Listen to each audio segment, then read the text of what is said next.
غزوہ بدر کے فوراً بعد چونکہ مال غنیمت کی تقسیم کا ایشو تھا تو یہ صورت نازل ہوئی. اس صورت کے اندر غزوہ بدر کا پس منظر بھی ذکر ہوگا. غزوہ بدر کے دوران جو کچھ مسلمانوں کی ڈھارس اللہ تعالیٰ نے بندھائی فرشتوں کے ذریعے مدد کر کے نبی علیہ السلام کی دعا کی برکت سے کس طرح کافروں کے اوپر روب ڈالا، وہ سب کی سب چیزیں ڈسکس ہوں گی. اور چونکہ یہ باقاعدہ طور پر مسلمانوں کا پہلا غزوہ تھا، اس سے پہلے چھوٹے موٹے جو آپ سمجھ لیں جھڑپیں ہوئی ہیں، لیکن جو باقاعدہ پہلا غزوہ ہے وہ یہی غزوہ بدر ہے. اور سب سے آخری بات جو اس میں ضروری ہے وہ یہ ہے کہ نبی علیہ السلام کی دعوت ٹھکرانے کے سبب کفار مکہ پر جو اللہ تعالیٰ کا عذاب ہے وہ قتال کی شکل میں نازل ہوا. اور اس کا ذکر بھی سورہ توبہ میں آ جائے گا کہ اللہ تعالیٰ اے مسلمانوں تمہاری تلواروں کے ذریعے انہیں عذاب دے گا. اگلے رسولوں کا جب انکار ہوتا تھا تو اللہ تعالیٰ کی طرف سے غیبی عذاب آ جایا کرتے تھے، کبھی چنگھاڑ کا عذاب، کبھی طوفان کا عذاب، کبھی آسمان سے پتھر برسنے کا عذاب، کبھی سمندر میں غرق کیے جانے کا عذاب. یہ الٹیمیٹلی ہوتا تھا ہر رسول کے کیس میں. اینڈ پہ اہل ایمان بچا لیے جاتے تھے اور پیغمبروں کی مخالفت کرنے والے تباہ و برباد کر دیے جاتے تھے. تو ہمارے نبی علیہ السلام نے بھی تو 23 سال دعوت دی، اس کا بھی اینڈ رزلٹ نکلنا تھا کہ آپ کے مخالفین تباہ و برباد کیے جاتے. لیکن نبی علیہ السلام کے کیس میں ایک مختلف چیز ہوئی کہ اللہ تعالیٰ نے جہاد اور قتال کی شکل میں کفار کے اوپر عذاب نازل کیا. اور غزوہ بدر اس کی پہلی قسط تھی، اور غزوہ حنین مشرکین عرب پہ آخری قسط تھی، اور غزوہ تبوک آپ سمجھ لیں رومن امپائر کے اوپر ایک عذاب کا کوڑا تھا. تھوڑی ان کی بے عزتی تھی کہ جنگ کے بغیر ہی وہ بھاگ گئے. 1.5 لاکھ کی فوج جو ہے وہ 30,000 کے لشکر کے پہنچنے سے پہلے ہی بارڈر چھوڑ کے بھاگی. پہلے بارڈر پہ آگے للکار رہے ہیں، اور جب نبی علیہ السلام نکلے ہیں تو دیکھیں کتنے گنا زیادہ، 4-5 گنا زیادہ فوج ہے اور وہ مقابلہ نہیں کر سکی. وہ کیسے لوگوں کو پتہ چل گیا تھا کہ اللہ کے پیغمبر ہیں صلی اللہ علیہ وآلہ وسلم اور ہم ان کا مقابلہ نہیں کر سکیں گے. تو غزوہ بدر کفار مکہ کے اوپر آپ سمجھ لیں پہلا عذاب کا ٹکڑا نازل ہوا. اس میں بھی ذکر آ جائے گا اس چیز کا. تو بدر سے لے کر تبوک تک یہ پورے کا پورا پیریڈ جو ہے یہ نبی علیہ السلام کی ایک جہاد اور قتال کی ایک ڈائنامک زندگی ہے، اور وہ ساری کی ساری قرآن میں ایک جگہ جمع ہو گئی ہے، سورۃ الانفال اور اس کے بعد سورہ التوبہ. کما اخرج ربک من بیتک بالحق، جس طرح کے نکال لایا آپ کا رب آپ کو آپ کے گھر سے حق کے ساتھ، با مقصد، پرپزفل. وَإِنَّ فَرِيقًا مِّنَ الْمُؤْمِنِينَ لَكَارِهُونَ، اور بے شک مومنین میں سے ایک گروہ ایسا بھی تھا جو ناپسند کر رہا تھا جھگڑا کرنے کو، اس ہونے والے واقعے کو. وہ میں پہلے بتا چکا کہ نبی علیہ السلام گھر سے تو اس نیت سے نکلے تھے کہ مشرکین عرب نے چونکہ مسلمانوں کی جائیداد کے اوپر قبضہ کر لیا ہوا تھا مکے میں، اور ان کی لائف لائن جو ہے وہ مدینہ سے ہو کر گزرتی تھی، جو ان کے تجارت کا سارا معاملہ تھا یمن کے ساتھ. اس کے ایکویلنٹ ان کا ایک تجارتی قافلہ ابو سفیان لے کر آ رہے تھے. اس وقت تک وہ مسلمان نہیں ہوئے تھے. تو نبی علیہ السلام نے یہ ارادہ کیا کہ ہم ان کے اس قافلے سے سارا سامان چھینیں گے، اس سامان کے ایکویلنٹ جو کہ مشرکین عرب نے مکے میں مسلمانوں کا دبا لیا تھا. یہ کوئی ظلم پہ مبنی چیز نہیں تھی، نہ یہ کوئی نبی علیہ السلام نے پری ایمپٹیو رائٹ کے طور پہ کیا، بلکہ جواباً یہ کارروائی کی تھی. اسی لیے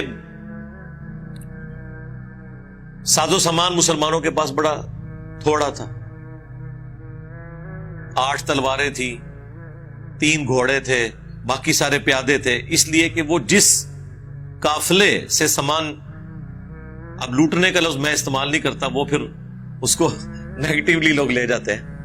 تو ابو سفیان کا جو قافلہ ہے وہ تو نہتا تھا، چونکہ وہ ایک تجارتی قافلہ تھا، اس میں ایز سچ اتنی زیادہ سیکیورٹی نہیں ہوتی تھی.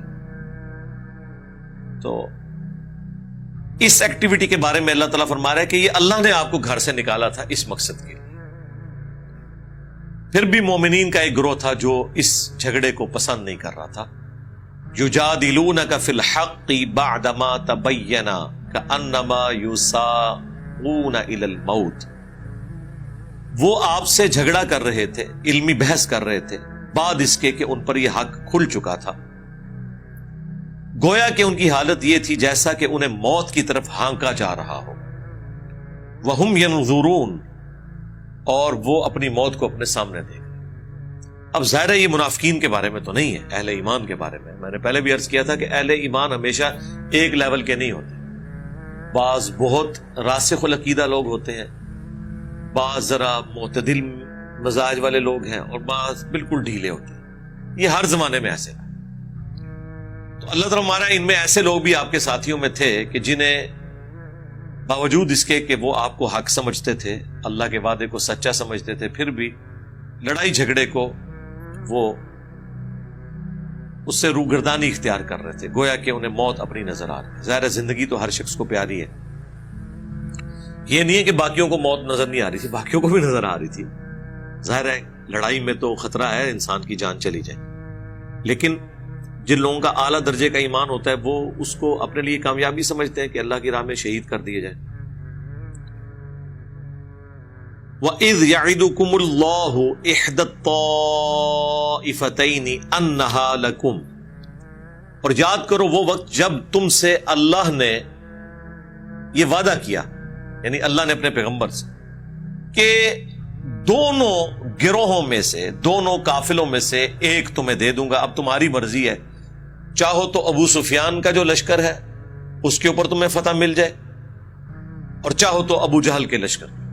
اور اس کا پس منظر یہ تھا کہ ابو جہل کو یہ خبر پہنچائی ابو سفیان نے کہ تمہاری ساری جو تجارت کی کمائی ہے وہ اہل مدینہ ہم سے لوٹ لیں گے، لہٰذا اپنے اس قافلے کی حفاظت کے لیے ایک لشکر بھیجو. اس نے پھر 1000 کا لشکر تیار کیا، مکمل طور پہ سمجھ لیں اسلحہ بند ہر لحاظ سے. وہ مسلمانوں سے لڑائی کرنے نہیں آ رہے تھے بلکہ اپنے تجارتی قافلے کی حفاظت کے لیے آ رہے تھے. اب ظاہر ہے کہ جب ابو سفیان نے ایک یہ ایکٹیویٹی پرفارم کی اس کا رزلٹ یہ نکلنا تھا. دوسری طرف ابو سفیان نے سمجھداری یہ کی کہ وہ جو ایک آرڈنری راستہ تھا جو مدینے کے قریب سے ہو کر گزرتا تھا، اس کی بجائے اس نے ساحل سمندر کا راستہ اختیار کیا جو کہ لمبا تھا اور دور تھا. اب وہ مسلمانوں کی پہنچ سے دور ہو گیا اور وہ اپنے لشکر کو بچا کر مکے تو پہنچ گیا، پیچھے کچومر نکل گیا ان کا جو کہ اس قافلے کی حفاظت کے لیے آئے ہوئے تھے. لیکن اللہ تعالیٰ نے اپنے نبی علیہ السلام کو وحی کے ذریعے بتا دیا کہ ان دونوں میں سے ایک تمہیں مل جائے گا. اب مسلمان تو گھر سے نکلے تھے اس تجارتی قافلے کے لیے، اسی لیے مسلمانوں نے پاس اپنے اتنی تلواریں اور باقی ساز و سامان نہیں رکھا. یہ نہیں ہے کہ غربت کا کوئی عالم تھا، ایسا نہیں تھا، وہ اشتہاری کے لیے نکلے ہی نہیں تھے. اللہ تعالیٰ نے فیصلہ کیا کہ اب کافروں سے بدلہ لینے کا، عذاب استیصال کا وقت آ گیا ہے، مسلمانوں کی تلوار ان کے اوپر مسلط کی جائے. اور وہ اسی صورت میں ہونا تھا جب کہ مسلمانوں کا ٹکراؤ وہ اس قافلے کے ساتھ ہوتا جو 1000 لوگوں پر مشتمل مشرکین عرب کا قافلہ تھا. اور اس طریقے سے اللہ تعالیٰ معجزانہ مسلمانوں کو فتح دے کر یہ چیز اسٹیبلش کر دیتا کہ اس پیغمبر کے ساتھ اللہ ہے، اور مخالفین کا جھوٹا ہونا ثابت ہو جاتا. لیکن ظاہر ہے کہ یہ ایک انسان کی نیچر ہے کہ اب 1000 کے لشکر جو کہ جنگجو لڑاکے ہیں، ان کے ساتھ 300 لوگ وہ ٹکرائیں جن کے پاس 8 تلواریں ہیں، 3 گھوڑے ہیں اور چند ایک اونٹ ہے. یعنی وہ 313 جو اصحاب بدر تھے، جو بخاری میں ہے کہ 300 سے تھوڑے سے اوپر تھے، یہ اتنے ہی تھے، صحیح بخاری میں آیا، جتنا کہ جالوت کے خلاف جنگ میں حضرت طالوت کے پاس تھے. اب نہتا تو نہیں لڑا جا سکتا، لیکن اللہ تعالیٰ نے اسے معجزانہ ایک فتح بنانا تھا. تو اپنے نبی سے وعدہ کیا اللہ نے کہ دونوں میں سے ایک میں تمہیں دے دوں گا. وَتَوَدُّونَ أَنَّ غَيْرَ ذَاتِ الشَّوْكَةِ، اور تم میں سے کچھ لوگ ایسے تھے وہ تو پسند یہی کر رہے تھے کہ وہ نہتے قافلے کے ساتھ لڑائی ان کی ہو.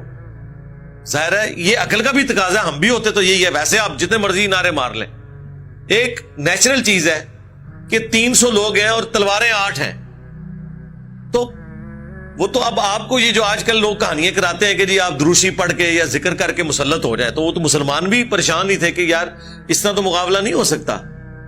لیکن وہ اللہ تعالیٰ کا پلان یہ تھا کہ میں یہ جو بدر کا واقعہ ہے اس کو ایک معجزہ بناؤں گا. اور غزوہ بدر اللہ کا عذاب تھا کافروں پر، اسی وجہ سے یہ ریشو پروپورشن بہت ڈیفرنٹ رکھی گئی.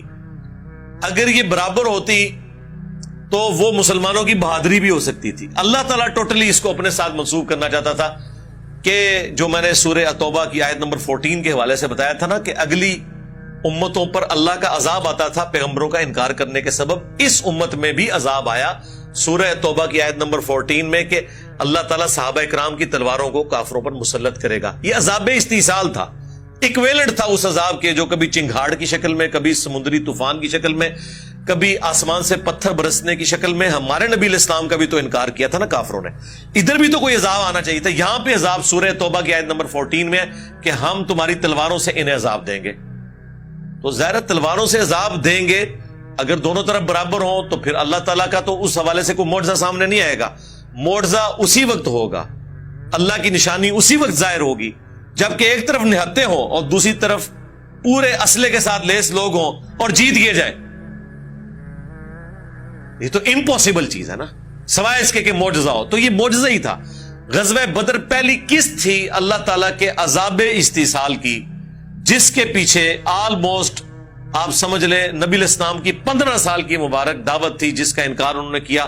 اور جو مکی قرآن 2/3 قرآن میں جو اتنی دھمکیاں آئی ہیں کہ اب دیکھیں نا قرآن میں کتنی دھمکیاں ہیں. مکی قرآن 2/3 ہے اور ہر صورت میں دھمکی ہے کہ اگر تم اس نبی پر ایمان نہیں لاؤ گے تو جس طرح قوم عاد پر سمود پر عذاب آیا تھا تم پر بھی آ جائے گا.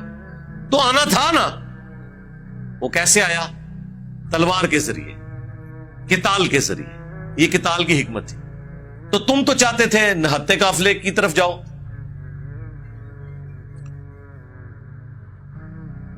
وَتَوَدُّونَ أَنَّ غَيْرَ ذَاتِ الشَّوْكَةِ تَكُونُ لَكُمْ، کہ وہ تمہارے حصے میں وہ والا قافلہ آ جائے. وَيُرِيدُ اللَّهُ أَن يُحِقَّ الْحَقَّ بِكَلِمَاتِهِ، جبکہ اللہ کچھ اور چاہتا تھا. اللہ یہ چاہتا تھا کہ حق کا حق ہونا ثابت کر دے اپنے حکم کے مطابق. وَيَقْطَعَ دَابِرَ الْكَافِرِينَ، اور کافروں کی جڑ کاٹ کر رکھتے. تم جو سوچ رہے تھے وہ نیچرل تھا، لیکن اللہ کا پلان یہ تھا کہ تم نہتوں کے ذریعے ان کافروں کا کلا کما کر کے اللہ بتائے کہ یہ آگے عذاب. لِيُحِقَّ الْحَقَّ وَيُبْطِلَ الْبَاطِلَ، تاکہ اللہ تعالی ثابت کر دے حق کو اور مٹا دے باطل کو. وَلَوْ كَرِهَ الْمُجْرِمُونَ، چاہے مجرم لوگ اللہ کے نافرمان اس کا برا مانے. اِذْ تَسْتَغِيثُونَ رَبَّكُمْ، اور وہ وقت یاد کرو جب تم فریاد کرتے تھے اپنے رب سے. فَاسْتَجَابَ لَكُمْ، اور اس نے تمہاری دعا سن لی. یعنی نبی علیہ السلام دعا کر رہے تھے نا کہ بھئی اب اللہ کے نبی کو بھی تو نظر آ رہا تھا نا، نگاہ مار کے تو کچھ بھی نہیں ہونا تھا. اللہ کے نبی کو بھی نظر آ رہا تھا کہ بھئی 1000 کی فوج آ گئی ہے، ان کے پاس ساز و سامان بھی پورا ہے، یہ بالکل نہتے ہیں. اور بخاری میں تو اس درجے تک رسول اللہ نے دعا کی کہ حضرت ابوبکر نے کہا یا رسول اللہ بس کریں، آپ اس درجے تک. لیکن نبی علیہ السلام کو تو پتا تھا نا بھائی جس نے محنت کی ہوتی ہے اس ہیٹ کو وہی فیل کاٹ سکتا ہے. اس میں تو یہاں تک الفاظ ہیں کہ اے اللہ اگر تو چاہتا ہے کہ قیامت تک تیری عبادت نہ ہو اس سرزمین میں تو پھر تو ان کو ہلاک کر دے، اور اگر تو چاہتا ہے کہ اسلام باقی رہے پھر تو نے آج مجھے فتح دینی ہے. تو سب سے زیادہ سٹیک پہ جو چیز لگی ہوئی تھی وہ نبی علیہ السلام کی محنت تھی نا. اتنی محنت سے آپ کا ٹوٹل سرمایہ زندگی کا وہ 300 لوگ تھے اور اب وہ نہتے ہیں اور سامنے سے 1000 کا لشکر. تو انسان کی یعنی عقل دنگ رہ جاتی ہے اس حوالے سے کہ کیسے ہو سکتا ہے، سوائے سے کہ اللہ کی طرف رجوع لایا جائے کہ اب تو نے ہمیں اس آزمائش میں ڈالا ہے تو اب تو نے ہمیں نکالنا بھی ہے. تو جب تم اپنے رب سے فریاد کر رہے تھے تو اس نے تمہاری فریاد سن لی. اور کیا سنی؟ انی ممدکم بألف من الملائکۃ مردفین، کہ یقیناً بے شک میں تمہاری مدد کرنے والا ہوں 1000 فرشتوں کے ذریعے جو پے در پے آنے والے ہوں گے، قطار در قطار اتریں گے. ادھر بھی 1000 کا لشکر تھا نا، تو یہاں بھی 1000 فرشتے آئیں گے.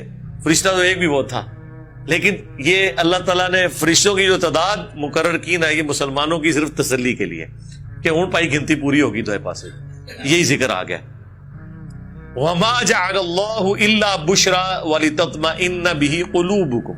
اور یہ جو فرشتوں کے اعتبار سے اللہ نے بشارت دی ہے نا تمہیں، اس کو بشارت بنایا ہے اور تمہارے دلوں کے اطمینان کا سبب. وَمَن نَّصْرُ إِلَّا مِنْ عِنْدِ اللَّهِ. اور مدد تو نہیں ہوتی مگر اللہ ہی کی طرف سے. فرشتہ ایک بھی نازل نہ ہو، اللہ کے لیے کوئی مشکل ہے؟ ایک ٹورنیڈو چلا دے، ایک ریگستانی جھکڑ چلے تو مخالفین کو اکھاڑا جا سکتا تھا. اللہ کے پاس تو بے شمار آپشنز موجود ہیں. ان اللہ عزیز حکیم. بے شک اللہ تعالیٰ غالب ہے، حکمت والا.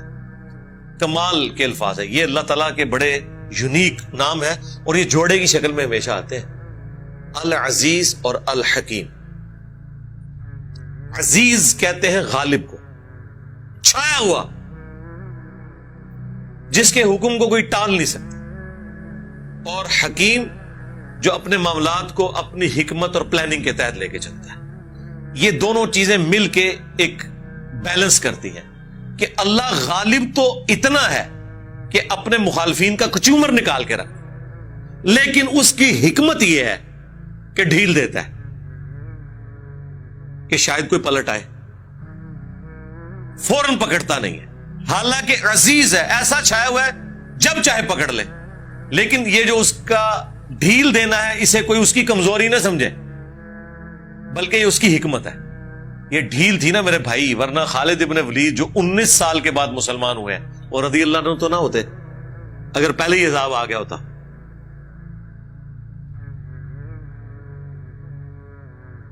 اذ یغشیکم النعاس امنۃ من. اور یاد کرو جب اللہ نے ڈھانپ دیا تمہیں غنودگی کے ساتھ. یعنی یہ جو انسان کے اوپر اونگ طاری ہوتی ہے نا، یہ پیس آف مائنڈ کی نشانی ہوتی ہے کہ انسان کے اوپر اس وقت سکون ہے. ورنہ آپ کو پتا ہے جب انسان پریشان ہو نیند اڑ جاتی ہے. یہ غنودگی آتی اس وقت ہے جب انسان ریلیکس فیل کرتا ہے. مثلا درس قرآن میں، مثلا جمعے کے خطبے میں، مثلا سحری کے بعد جب آپ فجر کا انتظار کر رہے ہوتے ہیں، پیٹ بھی بھرا ہوا ہے، ٹھیک ہے، تو اب وہ آپ کے اوپر غنودگی طاری ہوتی ہے. لیکن اس غنودگی کا ایک فائدہ ہوتا ہے، انسان اتنا فریش ہوتا ہے کہ اس سے غم اور اندیشہ دور ہو جاتا ہے. آپ دیکھتے ہیں کہ جب کسی گھر میں موت ہوتی ہے اس وقت جو اس اسپیسیفک وقت میں انسان کی حالت ہوتی ہے، جب تک وہ ایک دفعہ سو نہ لے انسان کا دماغ ریفریش نہیں ہوتا. یہ نیند بہت بڑی اللہ نے نعمت رکھی ہے، یہ انسان کی کمزوری بھی ہے. اسی لیے اللہ تعالیٰ نے کہا نا کہ اللہ کو نہ نیند آتی ہے نہ اونگ آتی ہے. انسان کی کمزوری بھی ہے اور اس کی ضرورت بھی ہے. یہ 3 بنیادی ضرورتیں ہیں انسان کی: نیند، کھانا پینا، اور اس کے بعد کھانا پینا اس کا نکل جانا. یہ بنیادی ضرورت ہے. یہ ہر انسان کے ساتھ کمزوری اٹیچ ہے. سانس کی کمزوری اٹیچ ہے. اب غنودگی طاری ہوئی اس کی وجہ سے، وہ تو صحیح بخاری میں آتا ہے کہ صحابہ کرام کہتے ہیں ہمارے ہاتھوں سے تلوار بھی گھیر پڑتی تھی. اتنی، یعنی ایک طرف ٹینشن ایسی ہے کہ 1000 کا لشکر ہے، مجھے بتائیں نیند کدھر آتی ہے بندے کو. پھر اللہ نے ریلیکس کروانے کے لیے کہ بھائی یہ فیصلہ ہو چکا ہے، یہ میچ پہلے ہی تم جیت چکے ہو، کیونکہ یہ میچ اللہ تعالیٰ جتا رہا تھا. ٹھیک ہے، تو غنودگی ایسی طاری کی کہ وہ تلوار اپنے ہاتھ سے بھی چھوٹ جاتی تھی، اس کی وجہ سے ریلیکس ہو گئے. وَيُنَزِّلُ عَلَيْكُم مِّنَ السَّمَاءِ مَاءً. اور تم پر آسمان سے پانی اتارا. اب ریگستان کے اندر یہ تو بےچارے اس طرح تیاری کر کے نہیں نکلے تھے، ابھی پتہ نہیں کتنے دن کا پڑاؤ ہونا تھا، پانی تو لے کے نہیں نکلے. اور ریگستان میں آپ کے پاس پانی نہ ہو تو آپ نگاہ مار کے تو پانی نہیں نکال سکتے، موت سامنے نظر آ رہی ہے. اللہ نے اتنی بارش کی کہ مسلمانوں نے پانی تالاب کی شکل میں سٹور کر لیا گڑھوں کے اندر. وہ کتنے دن بھی استعمال کر سکتے تھے. تو وہ ٹینشن بھی ختم کر دی کہ یہ پیاسے ہی نہ مر جائے، پتہ نہیں کتنے دن کا قیام ہے. ادھر تو بھائی یاشیاں چل رہی تھی، روزانہ کے کتنے اونٹ ذبح ہوتے تھے، ہزار تو ساتھ لائے ہوئے تھے نا، اور گھوڑے اور اپنی باقی چیزیں، وہ تو جشن ہوتے تھے، رات کے وقت شراب کی محفلیں اور سارا کچھ. تو اللہ تعالیٰ ہمارے آسمان سے پانی نازل کیا لیطہرکم بہ، تاکہ تمہیں اس کے ذریعے پاک کر دے. وَيُذْهِبَ عَنْكُمْ رِجْزَ الشَّيْطَانِ، اور تم سے شیطان کی نجاست کو دور کر دے. وَلِيَرْبِطَ عَلَىٰ قُلُوبِكُمْ، اور تمہارے دلوں کو مضبوط کر دے. وَيُثَبِّتَ بِهِ الْأَقْدَامِ، اور یوں تمہارے قدموں کو جما دے. اچھا، اس بارش نازل ہونے کے روحانی فوائد بھی ہوئے اور ظاہری فوائد بھی. ظاہری فائدہ کیا ہے؟ آپ کے پاس پانی آ گیا، زندگی کی علامت ہے. روحانی فائدہ اللہ نے کہا کہ شیطان کا رجز دور کر دیا، نجاست. ظاہر یہ شیطان وسوسہ ڈال سکتا تھا نا کہ بھئی ابھی موت سامنے نظر آ رہی ہے، پانی نہیں، ہمارا کیا بنے گا. تو اللہ تعالیٰ نے اس کو کتنے ادبی انداز میں، کہ ویسے دنیا میں پانی گندگی دور کرنے کا ذریعہ بنتا ہے نا، آپ نے کپڑے پاک کرنے ہو، جسم پاک کرنا ہو. یہ وہ آسمان کا پانی نازل ہوا تھا جس نے نہ صرف ظاہری گندگی دور کی، بلکہ دل میں بھی جو شیطان کو گندگی ڈال سکتا تھا نا، وہ بھی دور کر دی کہ نہیں، پانی آ گیا تو اب موت نہیں ہے، ہمارے پاس ریسورسز موجود ہیں. ظاہری صفائی بھی کی اور باطن کی صفائی بھی کر دی. یہ ایسا پانی تھا، یہ اللہ کی طرف سے معجزانہ طور پہ بارش ہوئی.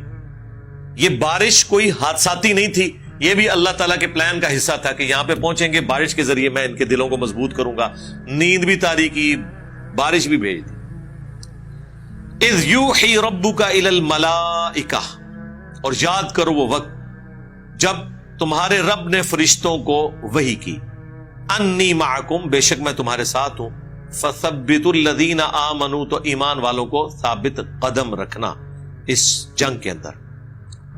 تو ظاہر ہے وہ تسلی، بعض اصحاب نے تو فرشتوں کو دیکھا بھی، بعض نے آواز سنی. اور صحیح بخاری میں یہاں تک موجود ہے، حضرت جبرائیل علیہ السلام نبی علیہ السلام کے پاس حاضر ہوئے اور کہا کہ آپ کے ساتھیوں میں سب سے بلند درجے کے اصحاب کون سے ہیں؟ تو نبی علیہ السلام نے فرمایا جو بدر میں میرے ساتھ ہیں. تو حضرت جبرائیل نے کہا کہ ہم فرشتوں میں بھی سب سے افضل فرشتے وہ ہیں جو غزوہ بدر میں آپ کے ساتھ شریک ہوئے تھے. یعنی نبی علیہ السلام کی نسبت سے نہ صرف صحابہ کرام علیہم رضوان کا مرتبہ ہے اللہ کے حضور، بلکہ وہ فرشتے جو حضور کے ساتھ بدر میں شریک ہوئے، اللہ کے نزدیک تمام فرشتوں میں وہ فرشتے افضل ہیں. اصحاب بدر چاہے انسانوں میں ہو یا فرشتوں میں ہو، وہ اللہ تعالیٰ کے پسندیدہ ہے. تو اللہ تعالیٰ فرشتوں کو بھی تسلی دے رہا ہے کہ میں تمہارے ساتھ ہوں، مومنین کو ثابت قدم رکھنا. سألقی فی قلوب الذین کفروا الرعب، ان قریب میں کافروں کے دلوں میں رعب ڈال دوں گا. فاضربوا فوق الاعناق، تو تم مارو ان کی گردنوں کے اوپر. واضربوا منہم کل بنان، اور ان کے ہر جوڑ کے اوپر چوٹ لگاؤ. اب ویسے آپ یہ جملے صرف بیچ میں سے اٹھا لیں تو اور یہ پروپیگنڈا کرنا شروع کر دیں کہ جی یہ غفور الرحیم ہے اللہ تعالیٰ، کہ وہ کہہ رہے ہیں انہاں دی گردناں لاؤ، انہاں دے جوڑ پنو. ٹھیک ہے، کلپ تو کاٹا جا سکتا ہے نا اس میں سے بھی. تو کیا یہ پورے کے پورے قرآن میں سے یہ کلپ کاٹنا اور اس کلپ کی بنیاد پہ اللہ کی پرسنالٹی کو سمجھنا انصاف کا تقاضا ہوگا؟ اس کے پیچھے پورا پس منظر ہے. 15 سال کی دعوت ہے، اتنی ڈھیل، اتنا سمجھانا، اس کے باوجود یہ بغاوت کہ وقت کے پیغمبر کو نہ صرف انہوں نے انکار کیا بلکہ ان کو اور ان کے جانثار ساتھیوں کو ہجرت کرنے پہ مجبور کر دیا اور ان کا ساز و سامان بھی قبضے میں کر لیا. بالکل نہتے بیچارے مدینہ شریف پہنچے، مواخات تو نبی علیہ السلام نے کروائی، لیکن وہ بھی کس لیول کی ہوگی؟ وہ بھی تو غریب لوگ ہی تھے جن کے ساتھ بھائی بھائی بنایا، سبسسٹنس لیول پہ ہی لائف گزار رہے تھے نا. تو ایک تکلیف تو تھی. اس پورے سینیریو میں 15 سال کے بعد اگر کوئی جج یہ فیصلہ سنائے کہ اب ان کی گردنیں اتارنے کا وقت آ گیا ہے، تو یہ کوئی ظلم پہ مبنی ڈیسیژن نہیں ہوگا، اس کے پیچھے پورا پس منظر ہے. اس لیے پک اینڈ چوز نہیں کرنا چاہیے، معاملات کو دیکھنا چاہیے کہ یہ پورے کا پورے سینیریو کے بعد یہ ورڈکٹ آئی ہے. ذالک بانہم شاقوا اللہ ورسولہ، یہ اس لیے کہ انہوں نے اللہ اور اس کے رسول کی مخالفت کی ہے. 15 سالہ ٹریک ریکارڈ ہے. اب یہ اللہ کے عذاب کا وقت ہے، اور اللہ کا عذاب جب آئے تو وہ ٹلتا نہیں ہے. جب موت کا وقت آ جائے تو ٹلتا نہیں ہے.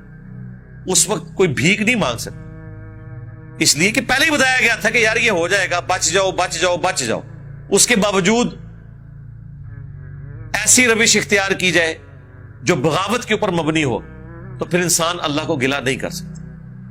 وَمَن يُشَاقِقِ اللَّهَ وَرَسُولَهُ، اور جو کوئی مخالفت کرتا ہے، دشمنی کرتا ہے اللہ اور اس کے رسول کی، فَإِنَّ اللَّهَ شَدِيدُ الْعِقَابِ، تو بے شک اللہ تعالی سخت ہے عذاب دینے میں.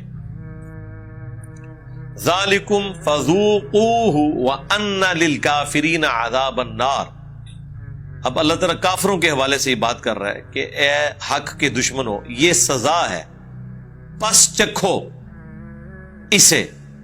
کافروں کے لیے ابھی تو آتش جہنم کا عذاب باقی ہے، وہ تو آنے والا ہے. دنیا میں یہ عذاب ہے. اب یہ وہ دلیل بھی آ گئی کہ یہ دنیا کا عذاب یعنی اللہ تعالیٰ کی طرف سے عذاب استحصال جو انبیاء کے انکار کرنے والوں پر آیا کرتا تھا. اللہ تعالیٰ نے غزوہ بدر میں فرشتوں کے ذریعے کافروں کی گردنیں کٹوا کر، ان کو زخمی کروا کر، 70 کے قریب قیدی بنوا کر اسے کہا ہے ذالکم، یہ ہے وہ، فذوقوا، اسے چکھو، وَأَنَّ لِلْكَافِرِينَ عَذَابَ النَّارِ، اور نبی کافرین کے لیے آخرت کا عذاب باقی ہے. تو جو میں نے وہ ایک عذاب استحصال کے حوالے سے سورہ توبہ کی آیت 14 کا حوالہ دیا، اس کو سپورٹیو یہ آیت بھی آ گئی. یا ایھا الذین آمنوا، اے ایمان والو، اذا لقیتم الذین کفروا، دیکھنا جب تمہارا مقابلہ ہو کافروں سے، زحفاً فلا تولوہم الادبار، جب کافروں کے آمنے سامنے تم آؤ تو دیکھنا پیٹھ نہ دکھانا. اب ان آیات سے پتہ چل رہا ہے یہ آیات غزوہ بدر سے پہلے نازل ہوئی ہیں، ان کو تیاری کروائی جانی. وَمَن يُوَلِّهِمْ يَوْمَئِذٍ دُبُرَهُ، اور جو کوئی بھی تم میں اس دن اس جنگ میں غزوہ بدر میں پیٹھ دکھا گیا، سوائے 2 استثناء کے، الا، سوائے اس کے، متحرفا لقتال، کہ وہ پینترا بدلنے کے لیے، یعنی کوئی ایک سمجھ لے ٹیکٹیکل موو کے طور پر، وقتی طور پر پسپائی اختیار کی، بھاگنے کی نیت سے نہیں بلکہ ایک نئے حملے کی تیاری کے لیے، وہ ایک علیحدہ بات. او متحیزا الی فئۃ، یا پھر وہ اپنی جماعت کے ساتھ مل رہا ہو، اس کے لیے اسے پیچھے ہٹنا پڑے کہ کوئی نئی اسٹریٹجی آئی ہے. یہ 2 ہو سکتی ہیں. اس کے سوا جس نے بھی پیٹھ دکھائی، فقد باء بغضب من اللہ، تو پس وہ شخص اللہ کے غضب کا مستحق ہو گیا. ومأواہ جہنم، اور ایسے شخص کا پھر ٹھکانہ ہوگا جہنم. وبئس المصیر، اور کیا ہی بری لوٹنے کی جگہ ہے. یہ صحابہ کرام سے یہ بات ہو رہی ہے کہ یا تو تم ایک ٹیکٹیکل موو کے طور پر، یا ایک اس اعتبار سے پیچھے ہٹنا جنگ میں کہ اپنی جماعت کے ساتھ آ کر ملے. یہ 2 ایک ایکسیپشنز ہیں. ان کے سوا جو کوئی شخص میدان جنگ چھوڑ کر بھاگے گا، واپسی کا راستہ اختیار کرے گا، تو وہ اللہ کے عذاب کا مستحق ہو گیا اور اس کا ٹھکانہ ہے جہنم، والعیاذ باللہ تعالی. لیکن اللہ تعالیٰ نے اہل ایمان کو ثابت قدم رکھا، یہاں تک نوبت نہیں آئی. فلم تقتلوہم، اب اللہ تعالیٰ نے وہ جو غزوہ بدر کے اندر اسپیسیفکلی اللہ کی غیبی مدد آئی ہے، اس کے والے سے مسلمانوں سے کہا، اور ظاہر ہے کہ وہ مال غنیمت سے سٹارٹ ہوئی تھی بات انفال کی. اب جب مدد ہی اللہ نے دلوائی ہے تو کافروں کا چھوڑا ہوا مال، اس کے اوپر کوئی انڈیویجول کیسے کلیم کر سکتا ہے؟ اسی لیے شروع میں آیا تھا نا کہ مال غنیمت اللہ اور اس کے رسول کا ہے. اب یہاں پہ وہ بات آ رہی ہے، فلم تقتلوہم، تم نے تو انہیں قتل نہیں کیا، ولکن اللہ قتلہم، بلکہ اللہ نے انہیں قتل کیا. اور بھئی کئی صحابہ کے ہاتھ میں تو چھڑیاں تھیں، اب تلوار کے آگے چھڑی کیسے کام کرتی ہے؟ اس سے پہلے کہ وہ ان پر وار کوئی کافر کرتا، فرشتے ان کی گردن اتار دیتے تھے. لیکن یہ جو اس طرح کے واقعات ہیں، ان کو پکڑ کے آپ آج کل کسی کو کوئی کہانی نہ کروائیں پلیز. یہ کام نہ کریں. وہ ڈاکٹر اقبال کے شعروں تک ہی رہنے دیں آپ. ہاں پریکٹیکل لائف میں ایسے نہیں ہوتا. یہ ایک اسپیسیفکلی نبی علیہ السلام کی دعوت کو اللہ نے غالب کرنا تھا. میرے بھائی اگر یہی کچھ ہونا ہوتا تو جنگ قادسیہ میں مسلمان جو ہیں وہ پرشین امپائر کے ہاتھیوں کے نیچے آ کے نہ کچلے جاتے. وہاں پہ بھی کوئی فرشتہ آتا اور ہاتھیوں کی ٹانگیں کاٹ دیتا. تو 8,500 مسلمان شہید ہوئے ہیں. 4 دن تک وہ جنگ جاری رہی قادسیہ کی. یرموک میں بھی سینکڑوں مسلمان شہید ہوئے ہیں, تب جا کے اللہ نے فتح دی ہے. تو یہ جو اسپیسیفکلی نبی علیہ السلام کی موجودگی میں جو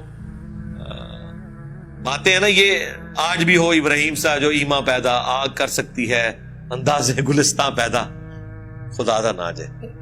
یہ تسی نہیں ڈیسائیڈ کرنا. ویسے انہوں نے بات ٹھیک کی ہے, چونکہ ابراہیم جیسا ایمان ہو ہی نہیں سکتا, کبھی بھی پیدا نہیں کرے گی انداز گلستان. کوئی دعویٰ کر سکتا ہے میرا ابراہیم والا ایمان ہے. اس شعر کو تو میں ایسا نہیں سمجھنا. اگر اس شعر کو صحیح سمجھنا ہے تو اس اعتبار سے سمجھے کہ نہ کوئی ابراہیم جیسا ہوگا اور نہ آگ ٹھنڈی ہوئے گی, سڑو گئی. ہاں یہی مطلب ہے نا, اور کیا. یہ جو معجزات انبیاء کے بارے میں رپورٹ ہوئے ہیں, یہ کوئی ایک ایکسٹراڈنری واقعات ہیں, ان کا انکار ہم نہیں کرتے, لیکن کہیں آپ کو یہ ترغیب نہیں دلائی گئی کہ اس کی بنیاد پہ یہ کریں. یہ پتہ ترغیب, اس کو ترغیب دلاتے ہیں, وہ ہے جرم. یہ اسی طریقے سے ہے کہ کوئی بخاری مسلم کی وہ حدیث کہ ایک فاحشہ عورت تھی, اس نے ایک کتے کو اپنے چمڑے کے موزے میں کنویں سے پانی نکال کر پلا دیا. اب مجھے بتائیں اس واقعے سے اگر کوئی یہ ثابت کرنے کی کوشش کرے کہ انسان کو فحاشی کے کام کرنے چاہیے اور اینڈ پہ ایک کتے کو پانی پلا دینا چاہیے تو بخشش ہو جائے گی, اس طرح کا بےہودہ معنی کوئی لے گا اس سے؟ مجھے بتائیں. تو ادھر یہ آپ کیوں اس طرح کے معنی لیتے ہیں کہ کوئی پیغمبر کے ساتھ کوئی ایکسٹراڈنری واقعہ ہوا؟ کہیں قرآن میں اللہ تعالیٰ نے کہا ہے کہ جو کوئی ایسا کرے گا ہم اس کے ساتھ یہی سلوک کریں گے. یعنی قرآن میں تو یہ کہیں نہیں آیا کہ اگر ابراہیم جیسے تم ہو جاؤ تو ہم تمہارے اوپر بھی نار کو گلزار کر دیں گے. اللہ کا دعویٰ ہی نہیں ہے یار. اللہ تو اپنے بندوں سے قربانیاں لیتا ہے, جب چاہے ظاہر فرما دے, یہ اس کا فیصلہ ہے, آپ نہیں ڈیسائیڈ کر سکتے.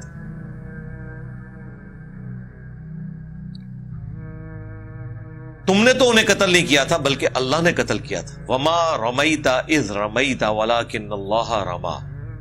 اور اے نبی جو آپ نے وہ کنکریوں کی مٹھی بھر کر پھینکی تھی کافروں کی جانب, وہ آپ نے نہیں پھینکی تھی, وہ اللہ نے پھینکی تھی جبکہ آپ نے پھینکی تھی. یعنی رسول اللہ کے ہاتھ کو اللہ نے اپنا ہاتھ قرار دیا اس حوالے سے کہ نبی علیہ السلام اللہ کے ریپریزنٹیٹو ہیں. ویسے کوئی شخص یوں مٹھی بھرے اور یوں پھینکے 10-15 فٹ سے زیادہ تو کوئی دور تھرو پھینک ہی نہیں سکتا. چہ جائے کہ سامنے کافروں کا لشکر اتنی دور ان کی آنکھوں میں جا کے پڑے اور ان پہ مسلمانوں کا رعب طاری ہو جائے. تو غزوہ بدر کے موقع پر یہ واقعہ ہوا. اسی طرح کا ایک واقعہ غزوہ حنین کے موقع پر بھی ہوا ہے, وہ صحیح مسلم میں رپورٹ ہوا ہے, جہاں پر 12,000 کا لشکر, صرف تکبرانہ جملے نکل گئے چند اصحاب کے منہ سے کہ ہم بدر میں تو 313 تھے, غالب آئے تھے, آج ہم قبیلہ حوازن سے زیادہ ہیں. 12,000 کا لشکر, اور اللہ تعالیٰ فرما رہا ہے پھر تمہیں بھاگنے کی جگہ بھی نہیں ملی, صرف 80 بندے حضور کے ساتھ رہ گئے. صحیح بخاری میں آتا ہے 12,000 کا لشکر, اتنی بھگدڑ مچی. وہ کافی تیر ان کے نشانوں پہ لگتے تھے قبیلہ حوازن کے, اور یہ مشرکین عرب کے خلاف آخری جنگ تھی غزوہ حنین, جو فتح مکہ کے بھی 3-4 مہینے بعد ہوئی. وہاں پہ نبی علیہ السلام, پھر مسلم شریف میں آتا ہے, بخاری میں بھی ہے, مسلم میں ڈیٹیل کے ساتھ ہے. اب رجز پڑھتے ہوئے آگے گئے, انا النبی لا کذب انا ابن عبد المطلب, میں نبی ہوں, اس میں کوئی جھوٹی بات نہیں ہے, میں عبد المطلب کا بیٹا ہوں. اور پھر آپ نے یوں مٹھی بھر کے ان کی طرف بھیجی, اور اللہ تعالیٰ کے محبوب صلی اللہ علیہ وآلہ وسلم کی مبارک زبان سے یہ الفاظ نکلے گئے, ان کے چہرے جھلس گئے اور پیٹ پھیر کے یہ بھاگ گئے. اور وہ ایسا ہی ہوا, پھر وہ اللہ تعالیٰ نے ایک معجزہ ظاہر کیا. تو یہ 2 مواقع پہ ہوا ہے, بدر میں بھی اور حنین میں. وَلِيُبْلِيَ الْمُؤْمِنِينَ مِنْهُ بَلَاءً حَسَنًا, تاکہ احسان فرمائے مومنین پر اللہ تعالیٰ اپنی طرف سے بہترین احسان، یعنی یہ جو ہم نے غیبی مدد کی، یہ مسلمانوں کی ان قربانیوں کا نتیجہ ہے جو انہوں نے مکے میں تکلیف کاٹی کہ آج اللہ کی غیبی مدد ان کے ساتھ آ گئی۔ ان اللہ سمیع علیم، بے شک اللہ تعالیٰ سب کچھ سننے والا، علم والا ہے۔ ذالکم وان اللہ موہن کید الکافرین، اور یہ تو ہوا اور بے شک اللہ تعالیٰ ذلیل و خوار کرنے والا ہے، کمزور کر دینے والا ہے کافروں کے مکر اور فریب کو۔ ان تستفتحوا، اگر تم فیصلے کے طلبگار تھے نا اے کافروں، فقد جاءکم الفتح، تو دیکھو اب فتح کا فیصلہ آ گیا۔ وہ اصل میں نا ابو جہل نے کہہ دیا تھا کل یوم الفرقان ہے، حق اور باطل میں فیصلے کا دن ہے، کل فیصلہ ہو جائے گا۔ تو اللہ نے فرمایا کہ فیصلہ مانگ رہے تھے، لو پھر فیصلہ ہو گیا۔ وہ بھی اپنے آپ کو اللہ والا ہی سمجھ رہے تھے، وہ آگے ان کی دعا بھی آ جائے گی۔ وَإِن تَنْتَهُوا فَهُوَ خَيْرٌ لَكُمْ، اور اگر تم اب بھی باز آ جاؤ تو تمہارے لیے بہتر ہے۔ وَإِن تَعُودُوا نَعُدْ، اور اگر پھر شرارت کرو گے ہم بھی پھر اسی طریقے سے بدلہ لیں گے۔ اور وہ باز نہیں آئے تو احد میں اللہ نے پھر دوبارہ سے ان کے ساتھ یہ کیا۔ وہ تو مسلمانوں کی لغزش کی وجہ سے وہ فتح شکست میں بدلی، ادروائز فتح تو وہاں بھی ہو گئی تھی، وہ چھوڑ کے بھاگ گئے تھے۔ اللہ نے اپنا وعدہ پورا کر دیا تھا جو سورہ آل عمران میں ہم پڑھ چکے ہیں۔ وَلَن تُغْنِيَ عَنْكُمْ فِئَتُكُمْ شَيْئًا وَلَوْ كَثُرَتْ، اور جب اللہ تعالی کی طرف سے عذاب آنا ہے تو پھر کیا حال ہوگا کہ تمہیں کوئی فائدہ نہیں پہنچائے گی تمہاری جماعت، خواہ کتنی ہی زیادہ کثرت میں ہو۔ جب اللہ فیصلہ کر لے گا، ویسے تو اللہ نے کر کے دکھا دیا کہ ادھر 1000 کی جماعت تھی، سامنے 313 تھے، آندہ بھی جو مرضی کر لو، اس سے بڑی فوج لے آؤ، اللہ تعالیٰ تمہیں ذلیل و خوار کرے گا۔ وَأَنَّ اللَّهَ مَعَ الْمُؤْمِنِينَ، اور بے شک یہ کہ اللہ تعالیٰ مومنین کے ساتھ ہے۔